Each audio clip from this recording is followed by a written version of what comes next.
नमस्कार, ये आकाशवाणी चंडीगढ़ है। अब आप रतिका से प्रादेशिक समाचार सुनिए।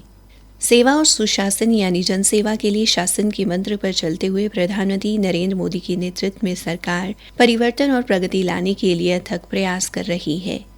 आज इस विशेष श्रृंखला सेवा पर्व में हम आपको बता रहे हैं कि कैसे मोदी सरकार ने यूपीआई क्रांति का नेतृत्व किया है और डिजिटल भुगतान को सभी के लिए सहज, सुरक्षित और सुलभ बनाया है। प्रधानमंत्री नरेंद्र मोदी के नेतृत्व में भारत ने तकनीक द्वारा संचालित एक व्यापक परिवर्तन देखा है। इस परिवर्तन के केंद्र में यूपीआई एकीकृत भुगतान इंटरफेस है। भारतीय राष्ट्रीय भुगतान निगम द्वारा 2016 में लॉन्च किए गए यूपीआई ने कई बैंक खातों को एक ही मोबाइल एप्लीकेशन में एकीकृत करके देश के भुगतान पारिस्थितिकी तंत्र में क्रांति ला दी है। ये प्रणाली निर्बाध धन हस्तांतरण, व्यापारी भुगतान और पेयर टू पेयर लेन देन को सक्षम बनाती है। इस वर्ष अपने स्वतंत्रता दिवस के संबोधन में प्रधानमंत्री नरेंद्र मोदी ने यूपीआई की शक्ति के बारे में बात की। साथियों, यूपीआई का हमारा प्लेटफॉर्म आज दुनिया को अजोबा कर रहा है। हमारे में सामर्थ्य है।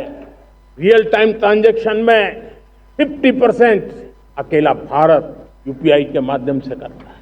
आज यूपीआई का दायरा उल्लेखनीय है। अगस्त 2025 तक की यूपीआई के जरिए 20 अरब से ज्यादा लेन देन हो चुका है।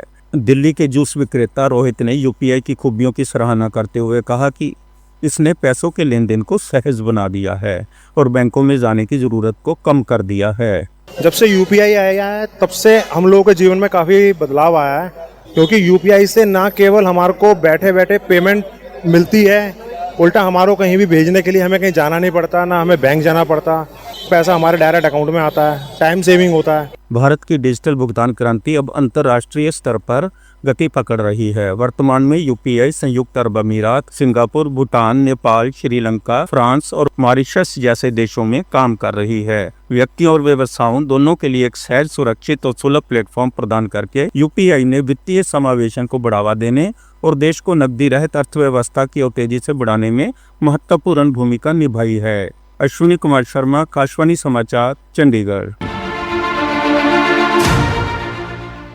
जीएसटी की नई दरें आधी रात से लागू हो गई हैं। नई पीढ़ी के जीएसटी सुधारों में आम लोगों को राहत देने के लिए उपभोक्ता वस्तुओं की एक विस्तृत श्रृंखला पर दरों में कमी की गई है। प्रधानमंत्री नरेंद्र मोदी ने स्वतंत्रता दिवस पर लाल किले की प्राचीर से इन जीएसटी सुधारों की घोषणा की थी। 3 सितंबर को जीएसटी परिषद ने नागरिकों के जीवन को आसान बनाने के लिए कई क्षेत्रों में कर दरों में कटौती की घोषणा की थी। एक रिपोर्ट। जीएसटी परिषद ने प्रत्यक्ष कर प्रणाली को 5, 12, 18 और 28% की 4 स्तरीय संरचना से सरल बनाकर 5% और 18% की 2 स्तरीय संरचना में बदल दिया है। जीएसटी परिषद ने आम आदमी, श्रम प्रधान उद्योगों, किसानों और कृषि को ध्यान में रखते हुए यह निर्णय लिया है।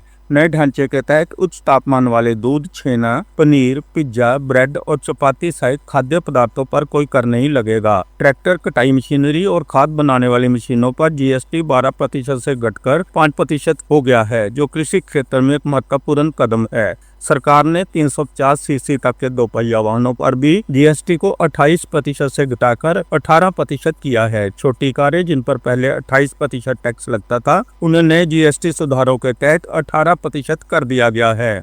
अश्विनी कुमार शर्मा, आकाशवाणी समाचार, चंडीगढ़। प्रधानमंत्री नरेंद्र मोदी ने वस्तु एवं सेवा कर बदलावों को अगली पीढ़ी का सुधार बताया है, जिससे अर्थव्यवस्था को मजबूती तथा आम लोगों को राहत मिलेगी। राष्ट्र के नाम संबोधन में कल शाम प्रधानमंत्री ने नवरात्र के पहले दिन से लागू हो रहे जीएसटी सुधारों को बचत उत्सव का नाम दिया है। श्री मोदी ने कहा कि कर दरों में कटौती से दैनिक उपभोग की वस्तुएं सस्ती होंगी और उपभोग आधारित वृद्धि की गति तेज होगी। प्रधानमंत्री ने कहा कि एक देश एक कर का सपना साकार हो गया है। उन्होंने कहा कि पिछले 11 वर्ष में देश के 25 करोड़ लोग गरीबी से बाहर आए हैं। शारदीय नवरात्र आज से शुरू हो गए हैं। नवरात्र के पहले दिन आज देवी के शैलपुत्री स्वरूप की आराधना की जा रही है। प्रधानमंत्री नरेंद्र मोदी ने नवरात्रि की शुभकामनाएं दी हैं।